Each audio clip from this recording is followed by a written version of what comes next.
Good morning, everyone. We're going to try to keep the agenda on tack and on schedule, so I know we're waiting for some additional folk to join us, but until they get here, I don't have a joke, so I'll just get right into the agenda. My name is Ron Busby. I am the president and CEO of the U.S. Black Chambers, Inc. in Washington, D.C. We were founded in 2009. Currently, we have 134 chambers, black chambers across the country. We're located in 31 states. As I was stating, the U.S. Black Chamber was founded in 2009, and when we started, we had 6 chambers. Today, we have 134 chambers. We're in 29 states and have a membership base of over 265,000 black-owned businesses across the country. I am really honored to be here this morning because as I began the Chamber of Commerce, before I took on this responsibility, I was a business owner. Actually, I grew up in a family business. Many of you know me, and if you don't know my story, you know that I started a janitorial service after leaving corporate America where we had 5 employees, my mother, my father, my 2 sisters, and myself. Our annualized revenue at the time was about $150,000. That was in 1979. Before I left the firm, we had grown the firm to over $21 million. We had over 700 employees. And I, as most small businesses, had the same concerns that most of us do, and that was access to capital. In 2000, I moved to Phoenix, Arizona, to start and take over the United States Black Chamber of Commerce. And at the time, as a business owner, many of my colleagues and business owners across the state were also facing the same concerns, and that was, how do I grow my small business to that next level? And the number one concern that most of them had was access to capital. In 2009, we founded the U.S. Black Chamber, and we founded it based on 5 key pillars, the first one being advocacy. Because you see, those of you that have been to Washington, D.C., you literally see on the back of our license plate, it reads, taxation without representation. And for minority business, particularly African-American businesses, that's who we are. We face that challenge each and every day. We have bought into, paid into, and believe in a system that does not represent our best interest. And so when we founded the U.S. Black Chamber, we really wanted to face and deal with policy, because many of the topics that we're going to talk about today, as well as across the country, really revolve around policies that affect our businesses, our communities, and our lives. Our second one is what we're going to speak about this morning, and that is access to capital. Because if you talk to any small business owner in America, they will say their number one concern will be access to capital. But if you talk to a black business owner, he will say their number 1, number 2, and number 3 concern is access to capital. I, as a small business owner, can have an 800 credit score. I could own my own home. I could have a college degree. I could go to my bank. I could ask for credit, and 2 things will happen. 1, if I go in asking for $100,000, more than likely I'll get at max $50,000. The second thing that will happen is, depending upon how articulate I am, what I wore into the bank that morning, I get a loan, but that same loan is going to cost me 19.89% interest versus my white peers that are going to get that loan at 10%. Those are things that we have always known in our communities, but were not able to substantiate. It was always a myth versus a fact. What this study and the research that we are going to discuss today is really about fact. I'm really honored to be here with Rutgers this morning to talk about the research that they have participated in and the effects it is having on African-American minority businesses across the country. Our third pillar is really contracting, and we talk a lot about how we can grow our communities, and the number one concern in our community across the country is unemployment. You see, this morning, there are 2 million unemployed African-American men and women. That's the bad news. The good news is there's over 2 million African-American-owned businesses. So the fact of the matter is, if each one of those businesses could hire 1 new employee, we would not have an unemployment conversation in our communities. It would be regardless of who was in the White House or who was in Congress or what the budget was. We would be able to hire within our communities and change our communities' conditions from inside. But if you ask those business owners how they can do that, they will say, if you just gave me access to capital, I could grow my firm. I could make that one more higher. I could take advantage of those contracts, and so the U.S. Black Chamber is always in the forefront of that conversation. We look at contracting from 3 different avenues. What is the government doing? Where are they spending their money? What is corporate America doing? Where are they spending their money? And most importantly for us, where are African Americans spending their money?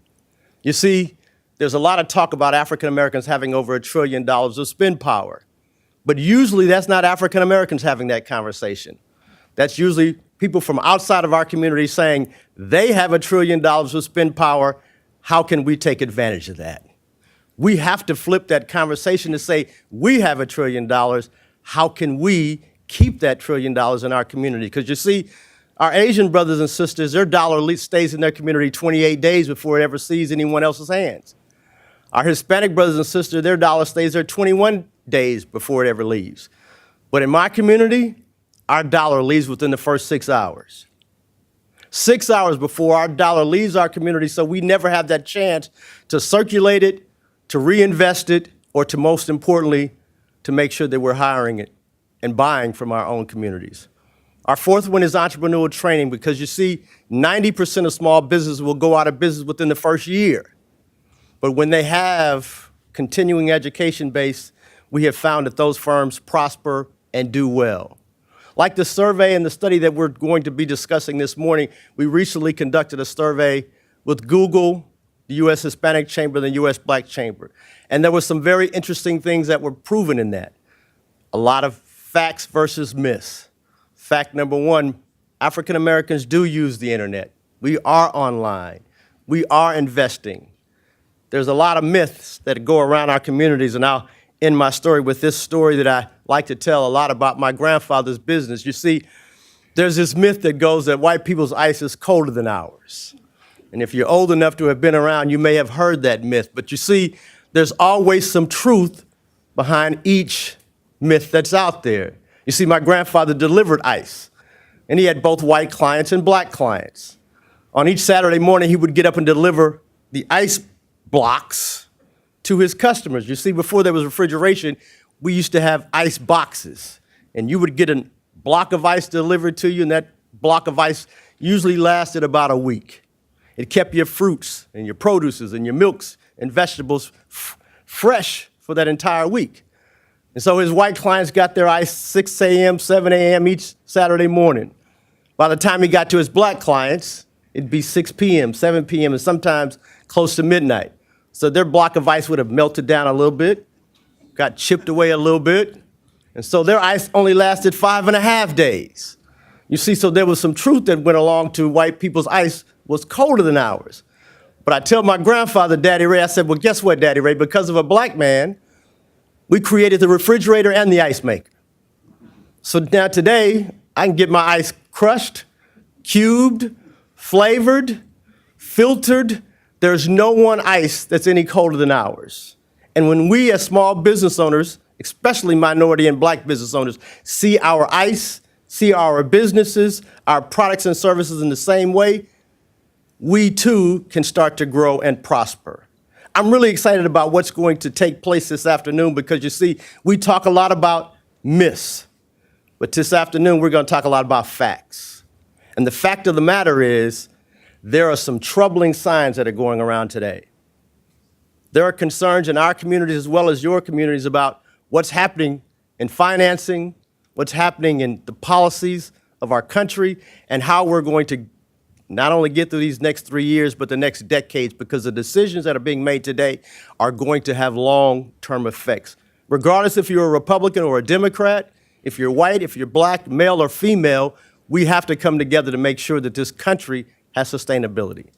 So with that, I'd love to be able to make some introductions to some people that are going to be here.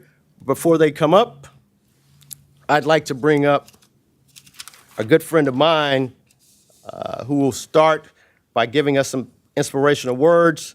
Dr. Sterling A. Bone, who's the Associate Professor of Marketing at Utah State University. Allie Ledlier, she's the Director of Fair Lending and Consumer Protection at the National Community of Reinvestment Coalition. And Glenn Christensen from Brigham Young University.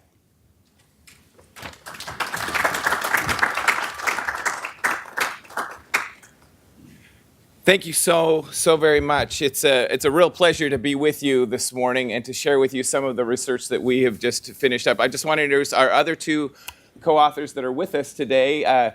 Stella Adams, who is with NCRC as well as Annalise, and also Paul Lubin, who couldn't be here with us because I think he's having a granddaughter born or something like that, which is pretty exciting news. And then, of course, the reason we're all here together at Rutgers is because of Jerome Williams, who became my friend when we were at Penn State University so many years ago. So my opportunity is just to introduce our study and give you a bit of the background of where we came from to get here. So I study consumer behavior, consumer research. That's my PhD in consumer science from at Penn State University, where I'm at Jerome for the first time. But what we learned early on is that entrepreneurship is fundamental, but it's also mostly sole proprietorships. And entrepreneurs, as they approach the lending markets, are really act as customers.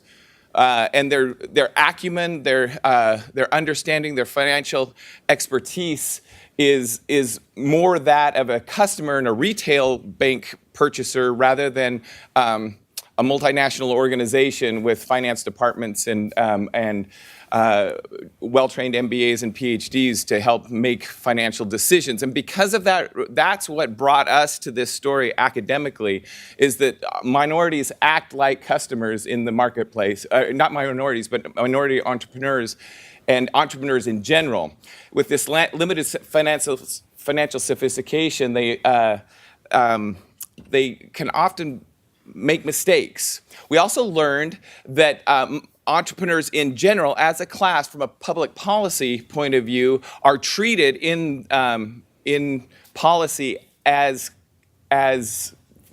companies are, and they don't have the protections that retail customers have. And because of this policy gap between what customers, they act like customers, but they're treated like companies. Under the law and under the bank examiners that we did some interviews with early on, they talked about them that those same rules don't apply as they do in the public policy and bank oversight. And that gap is actually kind of important from a public policy point of view, and it's kind of what brings us together here today.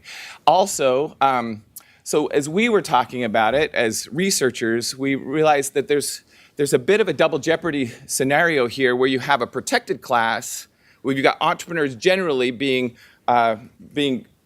unprotected, but then you have protected classes of entrepreneurs that can have potentially double effects going on as an unprotected group and a protected group within a group. And that is that sort of double jeopardy scenario, the potential for it got us interested in studying in this marketplace to see what was actually happening in customers' lives and their experience. We published a paper a few years ago, Jerome and Sterling and I, and we learned that it's a journey for capital, and it's a process, and it begins with a need state, like every consumer journey does, and a denial or a restriction in any process in that journey is tantamount to a rejection at the end of the journey as well. So it's not just not qualifying for the loan and not getting the loan, but what if you're just treated differently when you walk in the door the first day and just seeking information? Because each of those can be a roadblock to eventual credit approval and and reception of credit, that necessary lifeblood that makes small businesses become large businesses. And so that whole journey, and so we started at the very front end of that journey. When you go to seek information for a loan, are you treated exactly the same, independent of all other factors, and especially systemic factors relative to who you are as an individual in the world?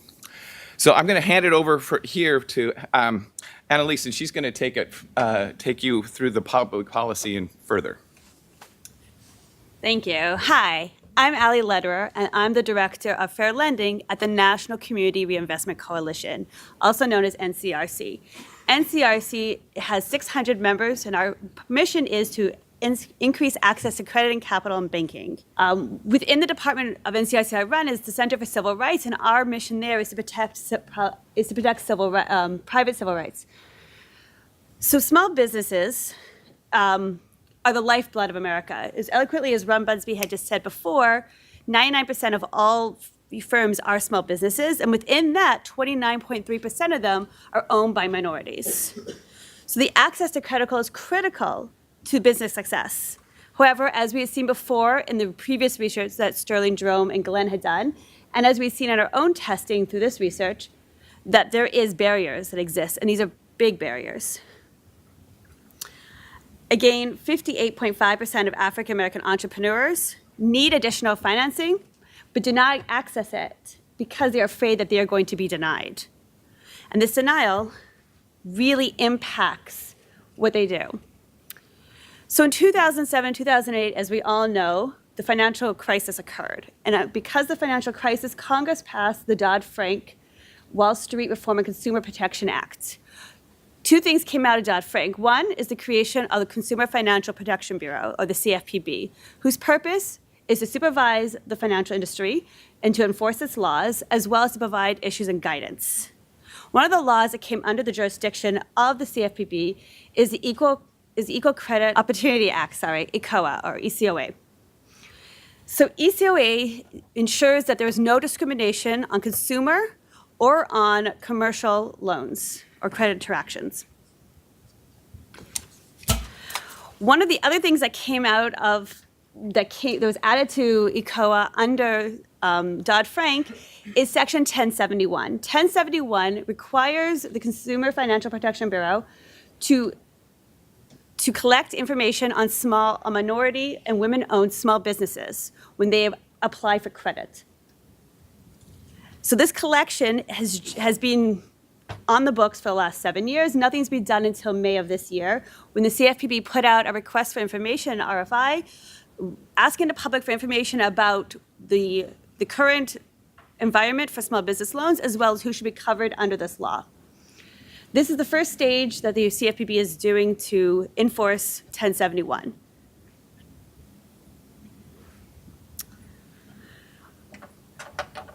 So currently, to be able to understand access to credit, all we have is a limited amount of data dealing with SBA loans and CRA small business loans. And that's about 3% of the total amount of the market.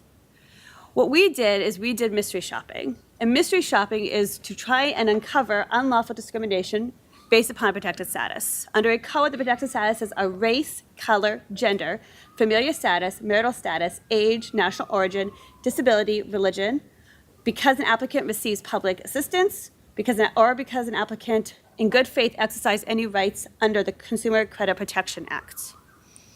So we use one of those protected testers as well as a control tester, and we place them to go to the same institution to ask for information.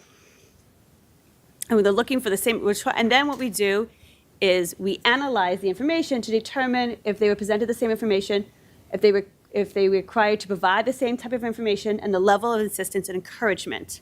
One of the important factors is that the control tester is always better off financially situated than the protected tester is better off financially situated than the control tester. Therefore, there is no business justification for the financial institution to provide different information to the protected tester. And Sterling, would you like to continue? Yes, thank you, Allie. And as we investigate, and now we're going to enter into the stage of what you're here to learn about, is some of the findings that have recently been uncovered as it relates to using this mystery shopping method. So we base our research on some very important work that's been going on for quite a long time in looking at fair lending testing in financial institutions. So the methodology we employed was to understand this pre-application stage. Just as Glenn, Dr. Christensen has conveyed, this is a journey for capital. And to understand at the early stages of the journey, we wanted to investigate what types of information equity were occurring in terms of information that was received, information that was required, as well as this help and assistance and encouragement. So the design of this study involved recruiting testers. And you can see we recruited and matched on personal characteristics, looking at physical characteristics, looking at knowledge base, language abilities, etc. We trained 5 Caucasian and 6 African American testers. We selected banks and sampled in a major metropolitan U.S., eastern U.S. city and surrounding statistical area. And they visited banks on the same day. So these testers went into the same bank, and they went in on the same day, one in the morning, one in the afternoon. And that was also counterbalanced so that a protected tester in one circumstance went in first, and a control in the afternoon, meaning African American and the white, and that was counterbalanced randomly throughout our design.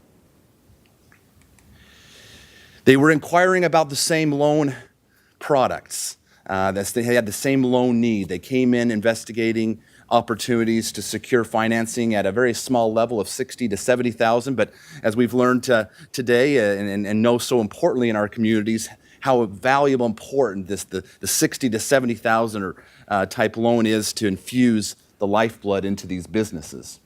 It's critical for us to note that on paper, those protected African American testers had the loan paper or the information that was superior to those of the control white testers.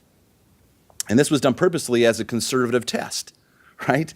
These are good loans that should be made. This is good initial inquiry about candidates that would be very profitable for banks and would be good loan candidates. There was extensive efforts taken to ensure that trainers were trained, that they understood what they were to do in terms of reporting the information. And so there was extensive training that happened, and then there was debriefs that occurred afterwards to understand the narratives, the experiences, as well as any clarifications were made regarding how they reported their finding or their discovery as part of this process. So here are some of the results, and I'm going to summarize these results in just a couple slides. And there's lots of data that we could share, but we wanted to focus on 3 important critical factors. First is it relates to information flow and the information that is required or requested by bank officers. You can see here in the red bars, these are the aggregated pooled responses of those protected African American testers. Those in blue represent the control Caucasian testers. And so you can see a heightened requirement of the protected tester to provide information regarding their business, financial statements, their tax returns, information into their accounts receivable. In addition, there was a deepened level of requirement to provide personal financial statements.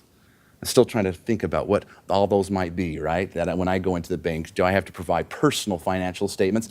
And then personal W-2 forms. A troubling effect that we identified, and this had not been uncovered in previous work that we had done.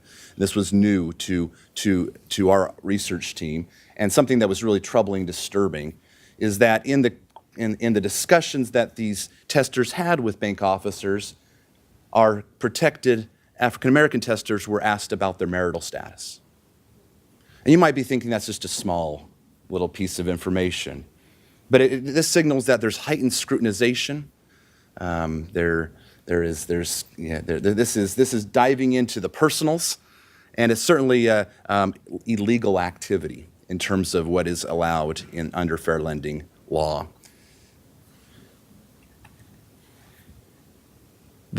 In addition to this heightened scrutinization, we saw that there was this lack of encouragement and assistance offered to protected testers in the form of being thanked. Again, statistically differences here in terms of being thanked for coming in, offering help to complete an application, and the salesmanship of the banker to schedule a future appointment. right? So as we go forward in our discussions today, you can see that in this journey for capital, these small microaggressions, these small differences are not small. They're quite significant as they culminate over the life of these small business entrepreneurs, really shaping their ability to perform in the marketplace. So with that, we'd like to thank you for listening to our research, and I know we're going to turn the program back over to Ron for our next discussions. Thank you.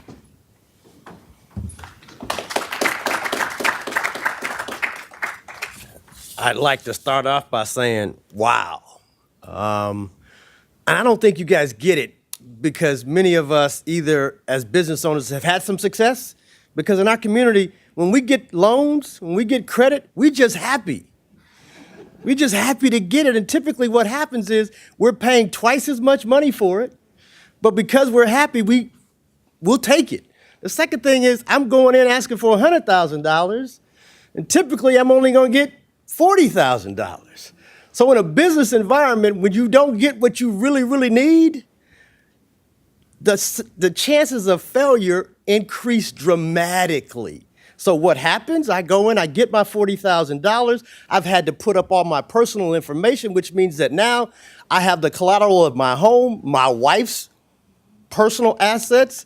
And now that when the business failed, because it's going to fail because you only got half of what you really needed, you still owe that $40,000 back.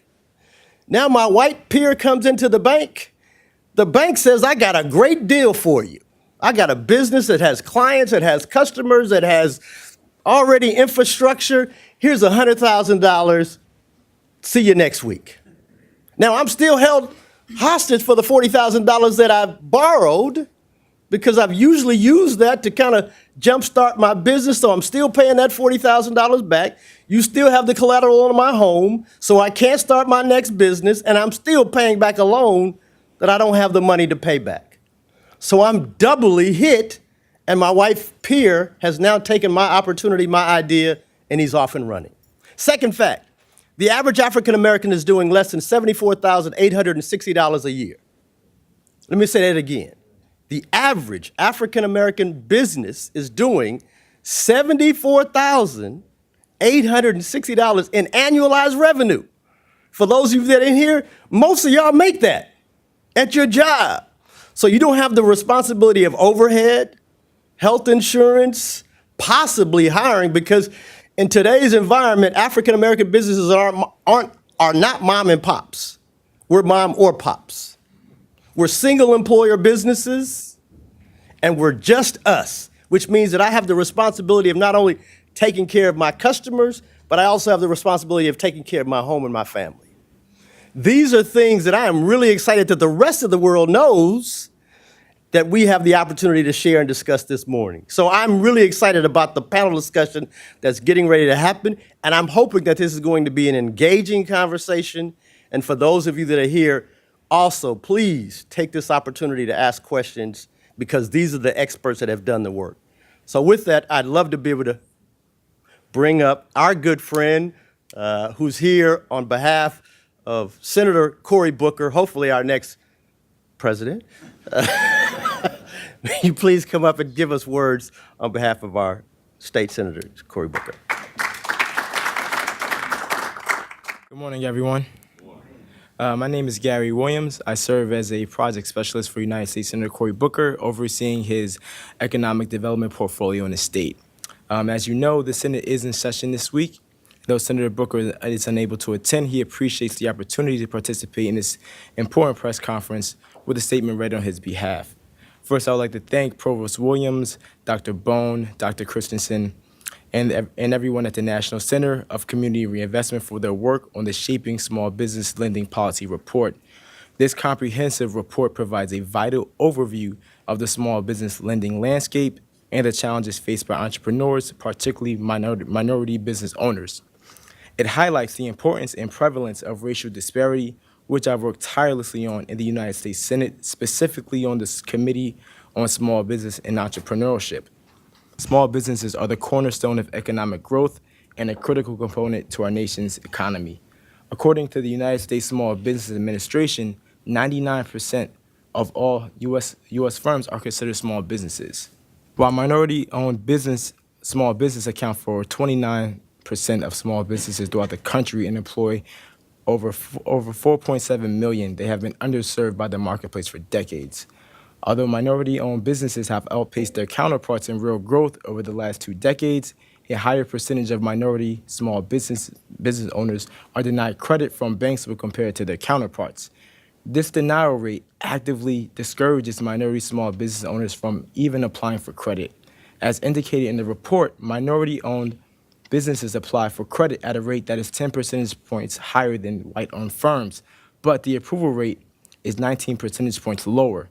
This disproportionate lack of access to capital leaves many entrepreneurs exposed to predatory loans, which weakens credit scores and cripples our business's health.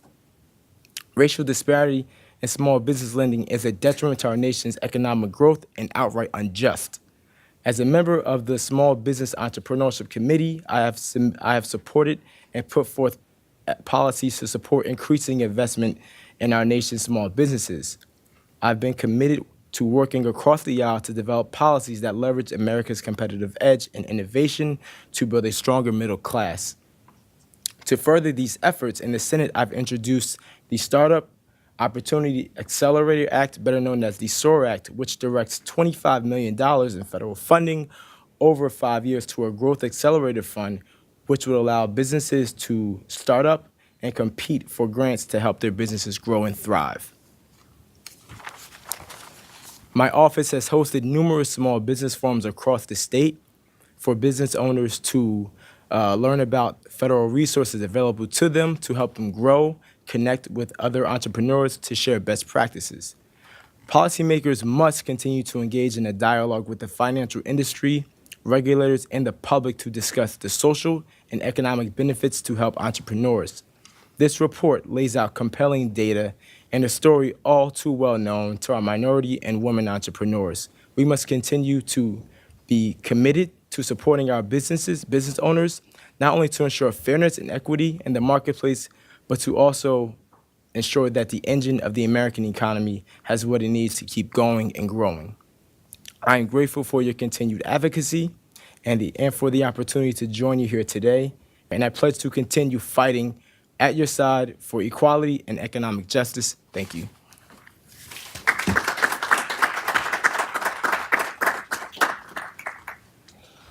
All right, so now the good part. Again, I'd like to invite up the panelists who will be speaking this morning with you. Ruth Simon, who's the moderator from the Wall Street Journal. Stella Admons, who's the Chief of Equity and Inclusion for NCRC. I think you've had a chance to meet her. Vivian Fraser, who's the President and CEO of the Urban League of Essex County. Dr. Jeffrey Robinson, who's the Associate Professor in Academics at Rutgers University. And most importantly, the man of the hour, Dr. Jerome Williams, who's the Professor and Chair at the School of Business here and the Provost and Executive Vice Chancellor of Rutgers University. Please give them a round of applause as we start the panel this morning.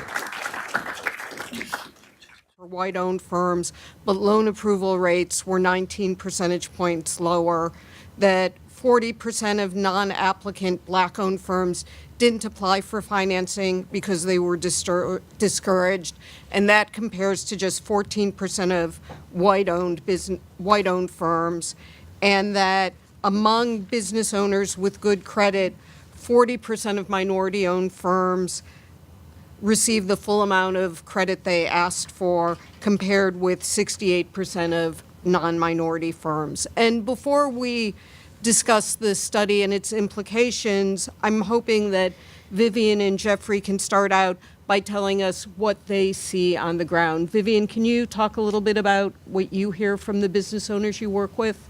Sure. Good morning. Vivian Cox-Fraser, President of the Urban League here in Essex County.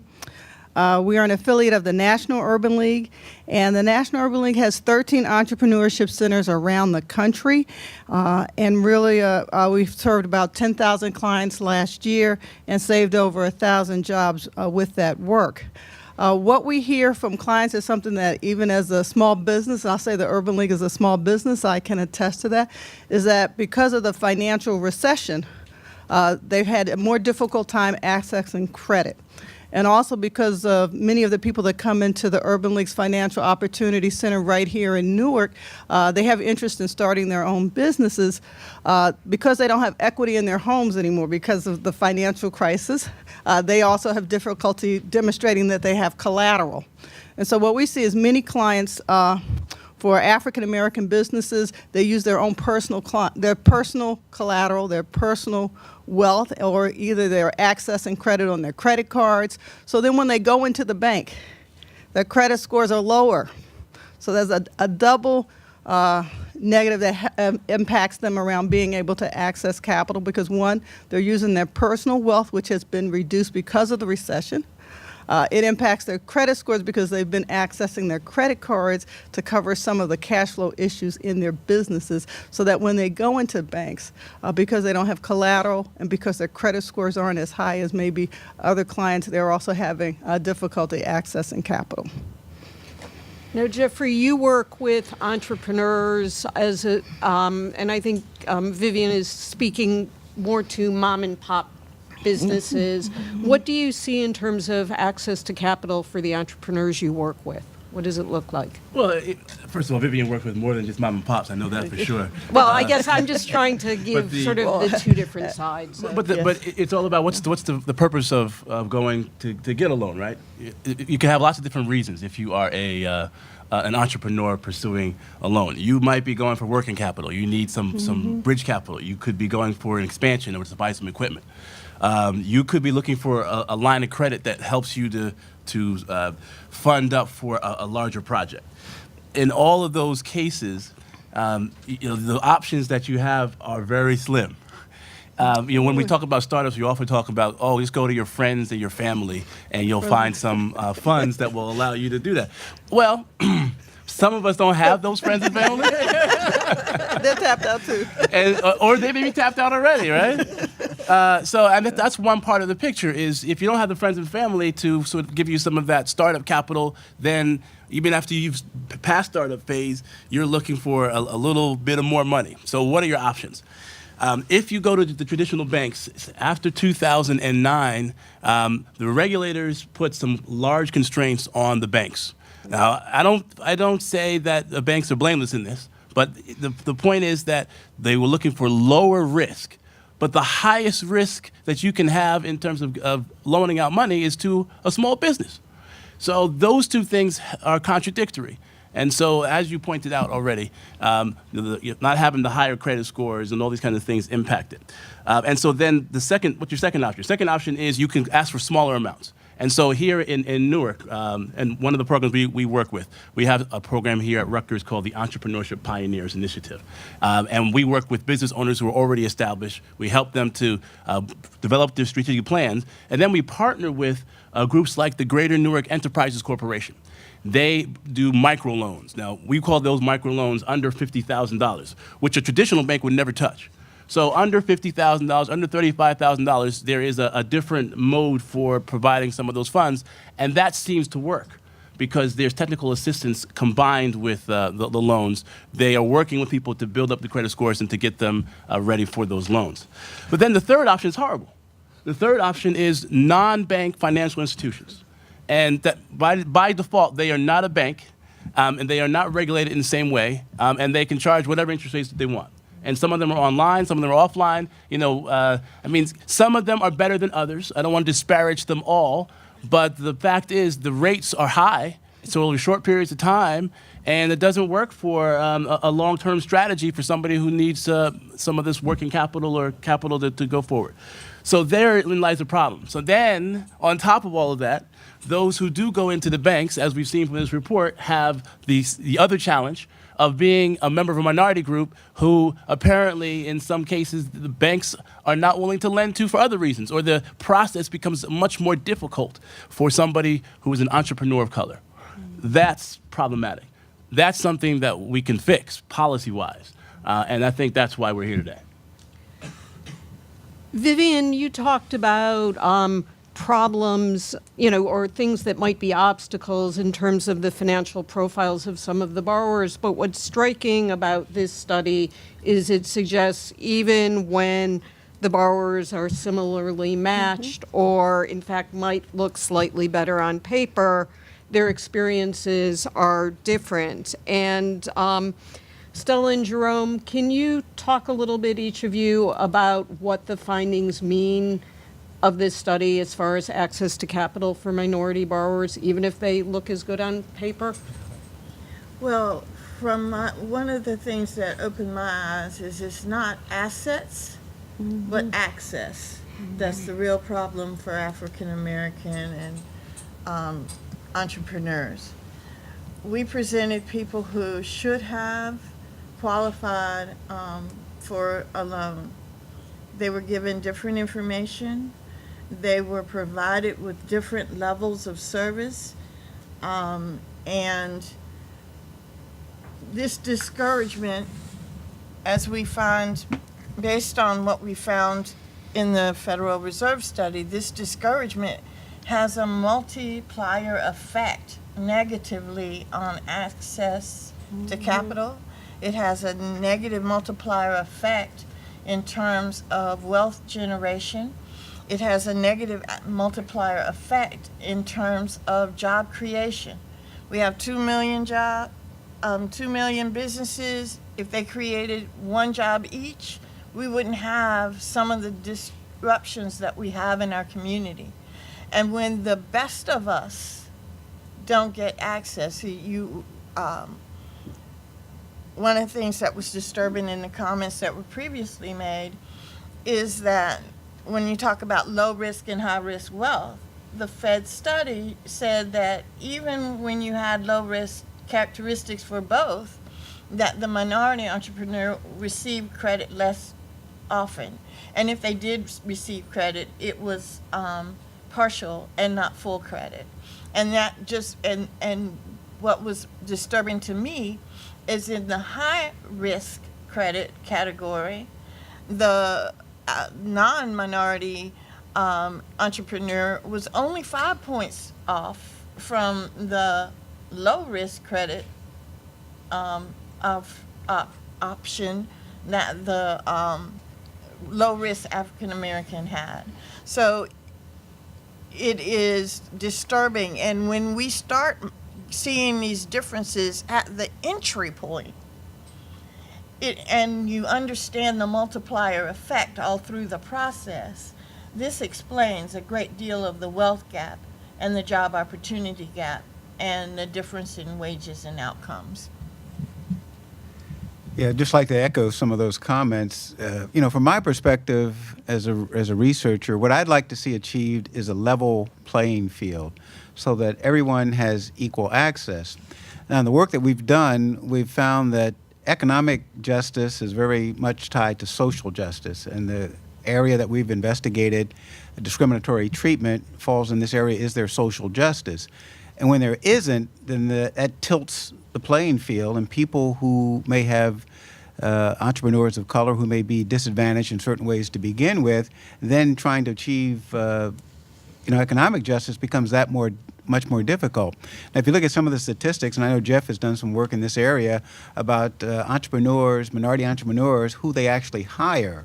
So in terms of those individuals who get hired, a minority entrepreneur, percentage-wise, is going to hire many more people of color than the non-minority entrepreneur. But if the playing field is level, then that helps in the economic development of a particular community. But when you achieve the things that we're talking about, when the front end, as Stella just mentioned, you're going in the front door, you're keeping all things equal, and you're still at a disadvantage.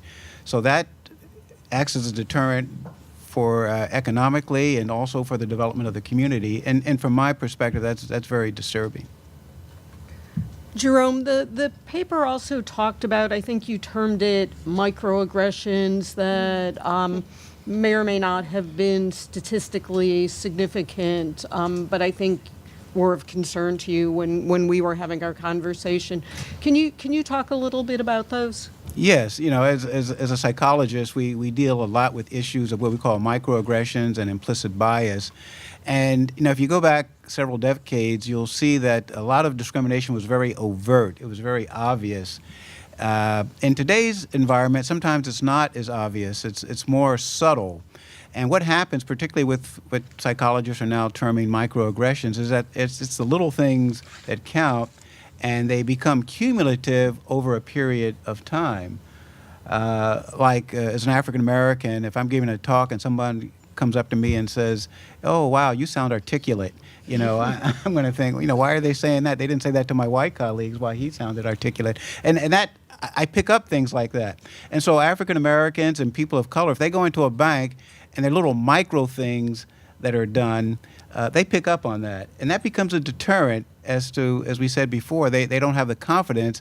And they certainly can pick up when they're being treated differentially. And as we looked at various microaggressions in our study, we asked the testers to take notes and to look at various things that may be small, but on a cumulative basis, time over time and time again, going into different banks, it has this huge impact. And that's also something that we're very concerned about. Can you give a couple examples of what you would, what some of these microaggressions were, just so our audience can understand that? May I do that? Yeah, go ahead, Stella. The two that really bothered me was you spent 20 minutes with a person, and at the end of the conversation, you don't thank them for coming in. Thank you for coming in. Thank you for coming in. That is a common courtesy. It's a common courtesy that you have spent 20 minutes with a person who has come to you seeking opportunity, seeking access to capital, and you don't bother to say thank you for coming in to see me. The other one that really got on my craw was not calling a person by name. You spent 20 minutes with me and you don't know my name? You don't feel it's important to say Ms. Adams? At the very least, Stella? You don't speak my name in a 20-minute conversation about my business? And the worst one is you don't ask me the name of my business. So how do I think that you are taking me seriously? How do I expect that you care enough about my business for me to even bother with you? It's poor, in just general terms, it's poor business practice. It doesn't make common sense, and it certainly doesn't make dollars and cents. Yeah. And going back to the basic premise of our study, we're talking about differential treatment. We're not talking about just the way that the African American tester was treated, but actually asking the name or using the name of the white tester, or like when someone asks the African American tester, why are you in this area? Because if you don't live in this area, but they never ask the white tester that. So we pick up on these little micro types of things, and they do have a cumulative effect. And you add them all up together, it becomes pretty impactful. And I'd say in broader context, my reporting has shown that just in general, a lot of banks, particularly the bigger banks, have pulled back from small business lending, and in particular, the kind of smaller loans that are the subject of the study, which just sets sort of a broader, this isn't so easy to begin with, essentially, regardless. Now, Stella, you deal in the world of Washington, D.C., and I'm wondering, I want to talk about the implications and the meaning of this for sort of different constituencies, essentially.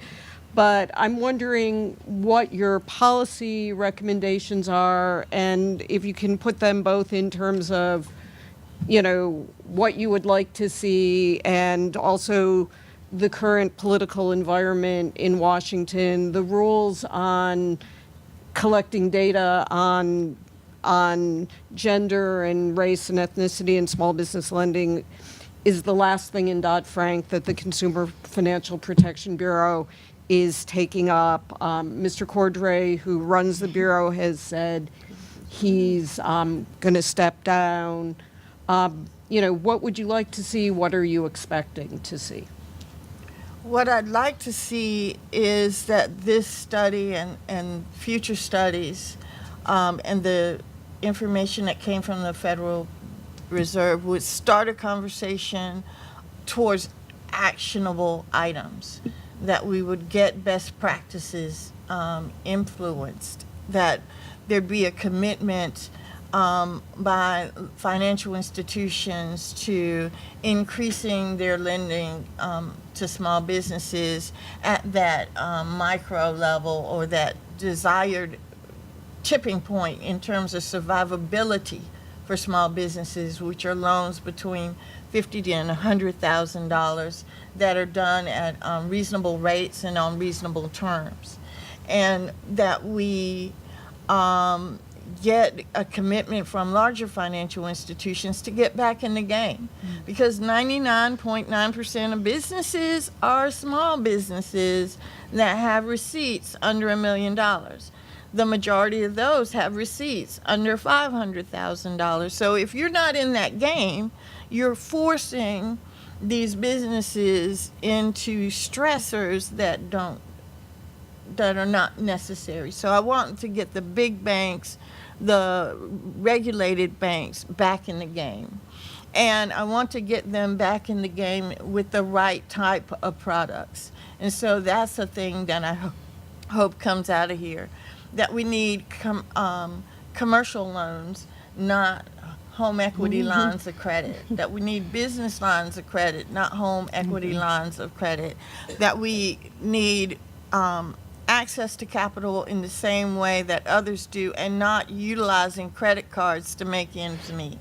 Don't give me a blue, pink, or purple card that is somehow supposed to allow me to do small business transactions, which have me paying twice the interest rate that I would pay if I had a business line of credit.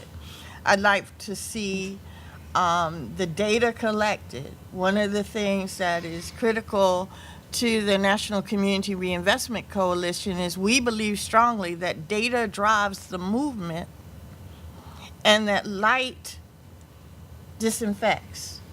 And so we want to this study sheds a light on some of the things that we have seen, and we hope that the data will be collected by the Consumer Financial Protection Bureau. I want to say that I'm sorry to see Mr. Cordray go. He has been a leader, and he has made sure that protecting consumers is the primary goal of the organization, and he has set a floor for anybody who comes in after him.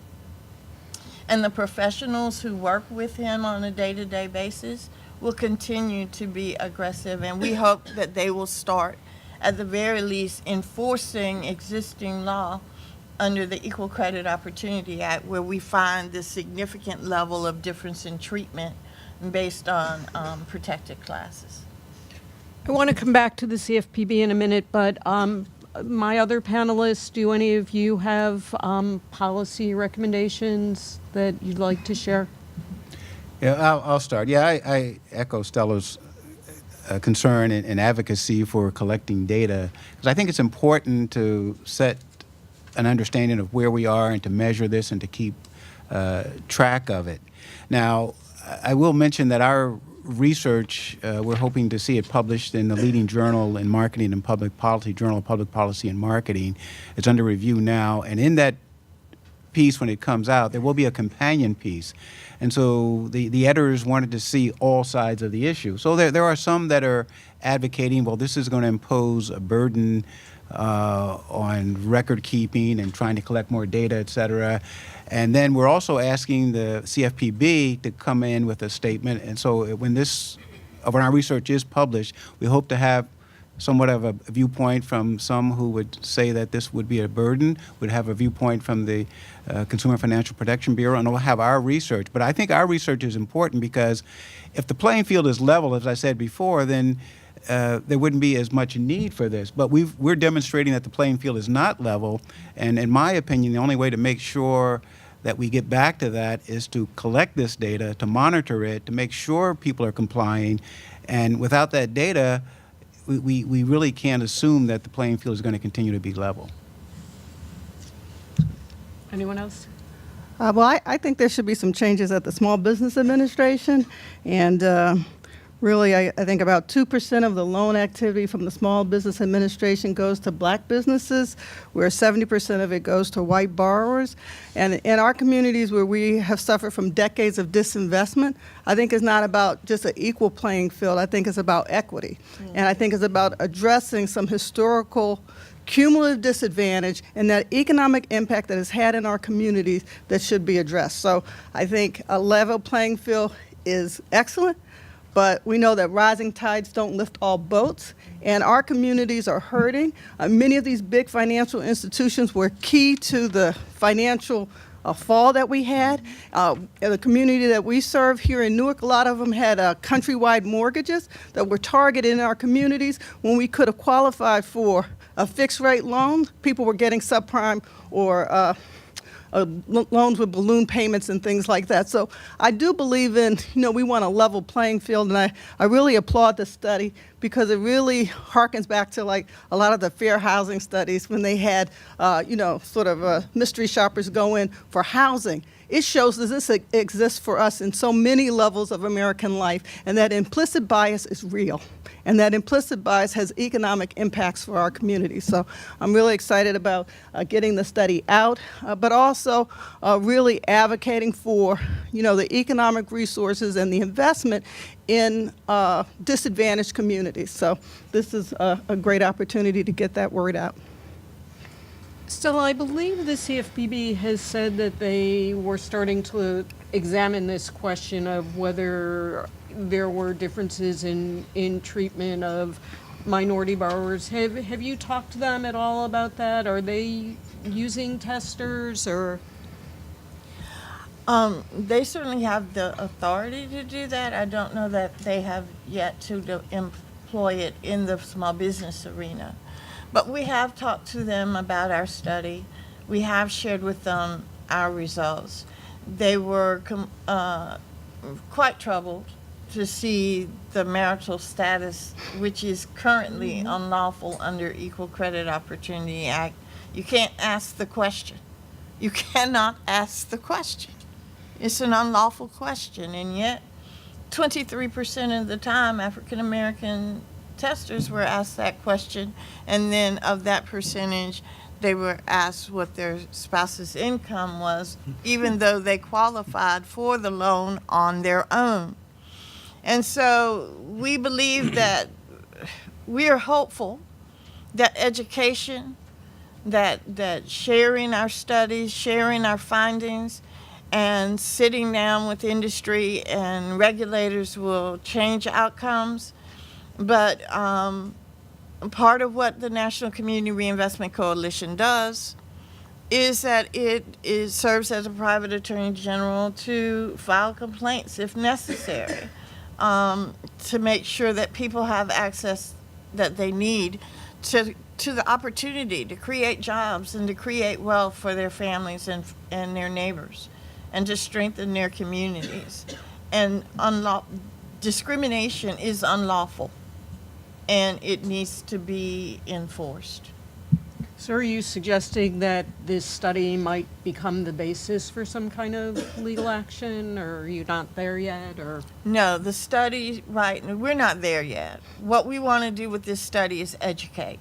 What we want to do is validate, because a lot of what we've been going through as a community has been anecdotal, and oh, you don't mean that. We want these studies to be that light that disinfects. We want it to validate what we've all known and highlight it in a way that is productive and leads to best practices. so panelists, what if you're a small business owner? I mean, what do you do with these findings? You just say it's all stacked up against me, and I shouldn't go try to get a loan. Anyone want to respond? Well, I mean, that's a great question, but what should the banks do? I mean, Well, we'll get to the bank. We're going to get to the banks next. That's. all right. I just want to give equal time. I'm going to ask that as well, but I'm just wondering if anyone has any thoughts about that. Well, so I guess from a small business perspective, they got to look at their options. And the reality is that the environment for business loans has not been a good one lately. So if you have to make some choices, if the range of money that you actually need is within what we think of as the micro loan side, don't go to the bank. Go to the community development financial institution in your area. They've been much better at doing these kinds of loans. They have a lot more better systems. They are usually people who are also concerned about community development, so they have the right mindset. So Can you that's a explain challenge. what a CDFI is in case anybody in the audience doesn't know? Sure. So it's a certification that a organization or institution can receive from the federal government, allowing them to do financial transactions like loans. Often they are community-based. Like I mentioned one earlier here in the Newark area, Greater Newark Enterprises Corporation. They provide not only loans, but also small business assistance, and that's often the model around the country. And so they are thinking about how we can sort of change some of these patterns, and so that's why they're a great source. But once you get past $50,000 and you need $100 and something thousand or $500,000, now you're talking about banks. And I think the biggest challenge for any entrepreneur is to make sure that you have all of your systems in place. You got to be able to show that you are ready and prepared to accept this loan. Notwithstanding the biases we saw in this study, you need to be well prepared while you walk in that door. Now, I'm not just somebody who talks about that. I've been on the other side of the table. I've been the person who applied for the loan. And the SBA program that exists, the SBA 7A program, which is a small business loan program, it can work, and it can work to the advantage of the borrower. The challenge is finding a bank that is using that program the right way, and is willing to use it as a way to offset some of the normal risks of loaning out to small businesses. So you got to do your homework. You got to come and work with people who can help you be prepared for those kinds of situations. I think it is critically important to support consumer community fund CDFIs, because I can't say it. I think it's critically important. The National Community Reinvestment Coalition also operates one. I think it's critically important to utilize SBA products, but I'm a fair housing, a fair lending advocate, and if you qualify for a loan with a commercial bank through a commercial product, you are entitled to it.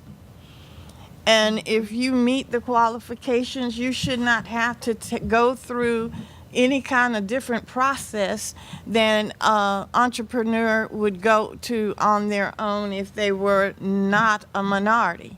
I want you to have equal opportunity, equal access, and equal treatment when you walk in with equal qualifications. And that didn't happen in this study, and that's what we have to demand. Not that they make a special product for us, but that they give us the products we have earned and deserved. And then, yes, after we have gotten that, yes, we have to have some equity because you haven't treated us right in the first place. So now my credit's a little dinged. Now I don't have the assets because I had to pull out of my pocket because you didn't give me the $60,000 loan I needed. Now you pull that equity out of my house, I have a higher debt to income ratio than you need. These multiplier effects of that initial denial have to be addressed through equity, like Vivian said. But when I walk in that door on equal footing, I expect equal treatment, and I'm going to, on behalf of the people I serve, demand it. So what would you like banks to do differently? Now you get to answer that question. Well, first of all, there needs to be much better training of the loan officers. There's lots of different kinds of training, and we can train functionally. But in this case, implicit bias training is something that the banks need to take advantage of. There are plenty of people who do that kind of training, but make it tailored to this situation, because it's not just showing the evidence. It's also trying to check some of those biases when you are sitting there across the table from somebody.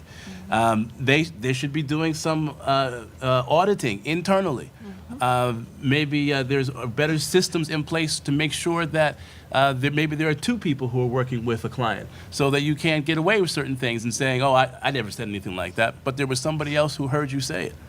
And then I can't stress this enough. I think part of it is also getting to know, the types of entrepreneurs we're talking about. So these banks need to partner with organizations like Vivian's, like the Urban League of Essex County, or other community-based organizations.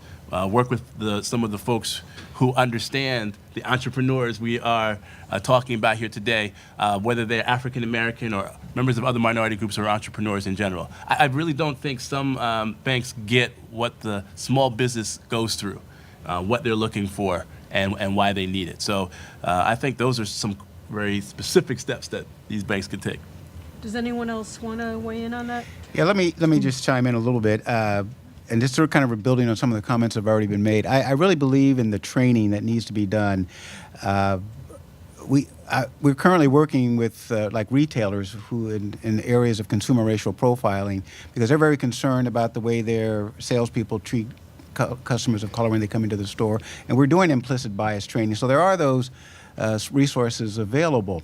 But one of the biggest areas, and one of the authors on this paper with us, Paul Lubin and I, we did a work with the company Shell Oil, and this is public knowledge, about this case where African Americans were being made to prepay when they went up to the gas station. And so we had to engage in training.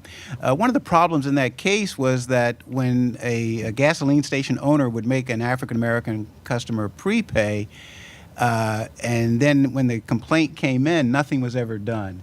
And that's really what has to happen. People have to, even if we enact policies and we go through the training, then the banks have to enforce the policies. I'll give a simple example. When I was a professor at Penn State University, I went into the bank one day and they asked me for 2 forms of ID. And I said, fine, okay, that's okay. But when the person behind me which was a young white student who happened to be in my class, she went up and presented a check, and they didn't ask for any forms of ID. I think I made a little bit more than she made as a student, and I think I was a little bit more credit worthy.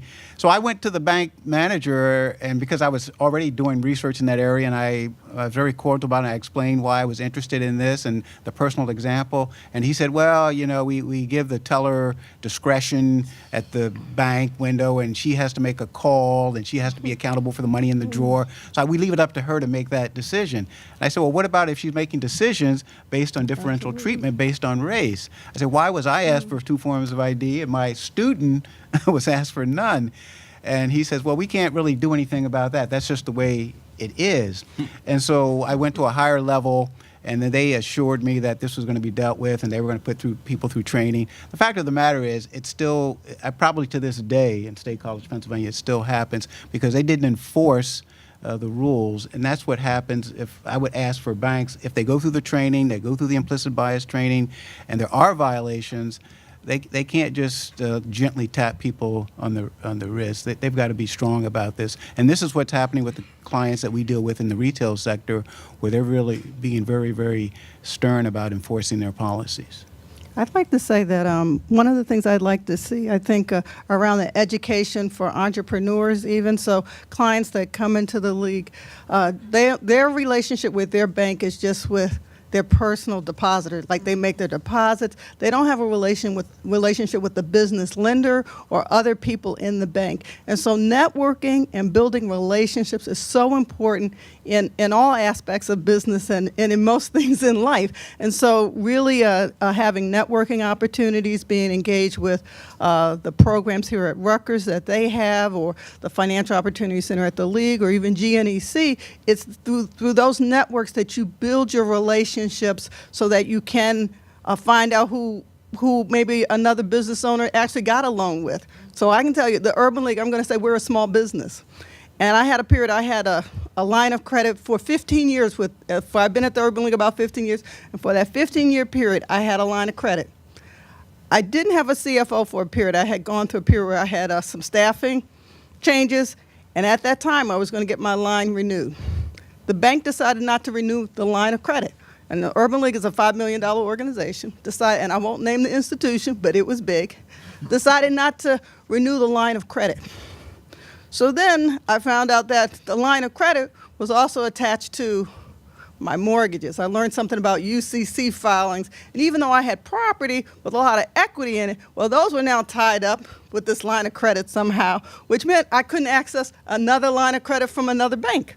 So when I started talking with the Board of Trustees at the Urban League about this situation, some of my board members said, you know, we own business, we had the same problem. And so really about access to capital, you know, you used to have a situation where you had a banker. And because of that relationship, the banker would help you through your situation. Now with technology and a lot of branches closing, having that relationship was really important. And I said we had a line of credit for 15 years, but through mergers and acquisition, I lost touch with that direct banking relationship, which I'm sure if you had it, they can help you get through certain things. So I would just encourage all small businesses to make sure you have multiple relationships at multiple institutions and banks and make as many friends as you can, because that will help you get through, you know, some of the short-term cash flow or whatever challenges that you're facing as a business. Financial institutions that are serious about wanting to serve the entire community, which is their obligation, have to take this seriously and have to engage their line employees. Most of the time, if you go to corporate, they've had implicit bias training. But the line employees, the ones who are actually on the line doing the work, interacting with the clients, have their fair lending training is a 30-minute video. And it has to be taken seriously. It has to be, but we too have to take it seriously. My eyes have been opened. The sleeper is awake. I appreciate your comments. I appreciate the audience's attention as well as the panelists. Let's give them a hand, and I will have a couple of comments to say. 4 quick comments. The first one, SBA loans. Fact of the matter, 2016, the average SBA loan was $249,000. That's the loan. I just told you a few minutes ago that the average African-American business does $75,000.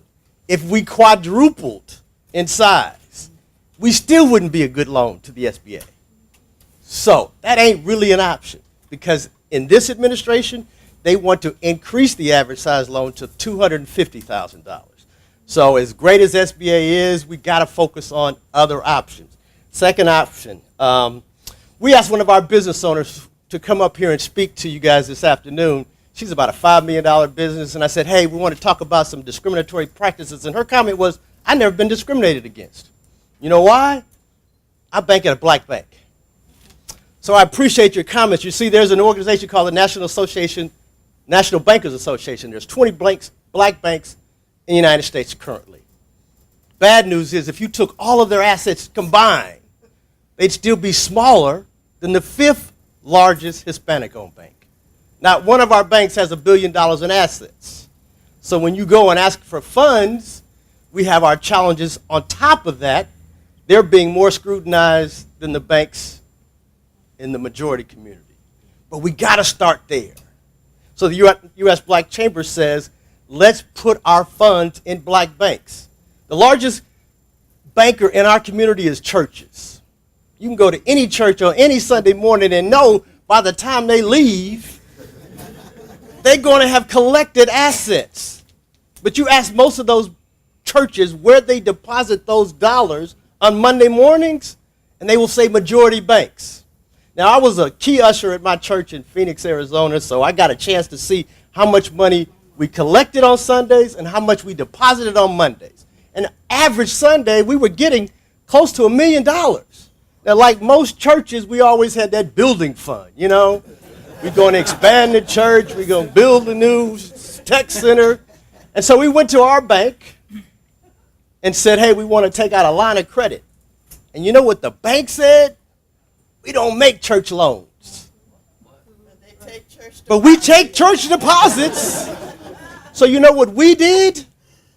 We said on a Wednesday night, I got up and had a very similar conversation to this, and I said, I happen to serve at the capacity of a black-owned bank on their board of directors. Now, how many of those folks in the room have a relationship with a black-owned bank in our community? This is hypothetical, but this was in my community. And we had about maybe 10% of our congregation raise their hand. And I said, well, I'm going to a board meeting on Thursday, and I challenge you to take your money out and put it in our local black-owned bank by Tuesday, because I'm going to make sure that I have that conversation on Thursday. By Wednesday, our church was getting a phone call saying, hey, we have all these withdrawals, all these bank closures, and they're saying it's because of a service that you guys had on Sunday morning. Thursday, when I went to our board meeting, the bank said, wow, we've got all these new deposits in our banks. It's amazing. That bank was now able to make deposits into our community. They were able to make loans. 70% of the loans that black banks make go into black homeowners and black businesses. So when you talk about where there are options in our communities. Now, a lot of you have heard about this whole banking movement. We had people from Columbus, Ohio, driving to Chicago, Illinois, to make a deposit in Seaway Bank. Seaway Bank was one of the 20 black-owned banks, and it was the 5th largest black-owned bank. Last year it closed. Because you see, banks don't make money when you make a deposit. Banks only make money when you make a loan, because now you're paying interest. So we got to think about banking more than just, I'm going to do the right thing by putting some money in. You got to think about moving your mortgage there, moving your car loan there, moving your credit card there, because that's how we collectively can make a change. I'm not as concerned about what majority banks are going to do, because they're going to do that continuously. And we have seen that historically. We got to change. Now, I'll end with this. There's been a lot of conversation over these last 18 months about making America great. And as the president of the United States Black Chamber, I'm all in. I want to make America as great as possible. But I also understand this. In order for there to be a great America, there must be a great black America. And the only way you're going to have a great black America is by having great black businesses. And the only way you're going to have great black businesses is to have great black chambers, and to make sure that we are all collectively saying the same thing and supporting organizations like the Urban League, like the USBC, and like Rutgers, who understands the importance of doing data and doing research so that we can have factual conversations as opposed to missed conversations. I thank you for being here. I'm going to let our panelists now go back to their seats unless there's some conversation that needs to be had. Thank you so much. Dr. Williams, I know you wanted to have some last comments. Invite him up now for some closing comments, closing remarks. I'll be very brief. I really appreciate your indulgence and our having an opportunity to share our work. It's really been a real delight for me to be provost of Rutgers University Newark. For those of you who may not know much about Rutgers University Newark, it's been a unique institution for me to be at. And I've been at some very high-powered institutions, including Penn State, University of Texas, and even a short stint at Howard University. But the two things, I was a faculty member for 30 years, and when the chancellor asked me to become provost, there were three things, basically, that made my decision to accept that responsibility. Because I love being in the classroom, and I love doing research. And as a provost, I'm doing research, which is really something beyond what a provost normally does. But one thing she said was that, we're an anchor institution, and what that means is we're not only in the community, but we're of the community. And so the kind of work that you've seen here today is really reflective of Rutgers Newark in total, because of the anchor institution work that we do on so many different levels to impact the community. The other thing is, the chancellor said we want to get our faculty to do what's called publicly engaged research. Now, so many times as scholars, we end up doing research where we're talking to one another. A small group of people who read a very specific journal, and no one else, reads it. But she said, we want to do research that really impacts the community. That's what we're doing with this kind of work, publicly engaged scholarship. And the third thing, she said, particularly with academic institutions, which have been shown a lack of diversity over the years, she says diversity is important. And, of my life and career, I've been at most institutions have not been very diverse. Beginning when I was at the University of Pennsylvania in the Wharton Business School in the 60s with my classmate, you alluded to him, Donald Trump, who was there with me. And as I often tell people, they say, oh, I understand you and Donald Trump are close friends. I said, that's fake news. That's fake news. But I have committed my life to bringing greater diversity, particularly to business schools, through organizations such as the PhD Project. And so I look at Rutgers-Newark. For those of you who don't know, this is the most diverse university in the country. Every year, U.S. News and World Report lists the universities for diversity, and we've been number one since 1997. So those are the three things that, as a provost, I've committed my career to.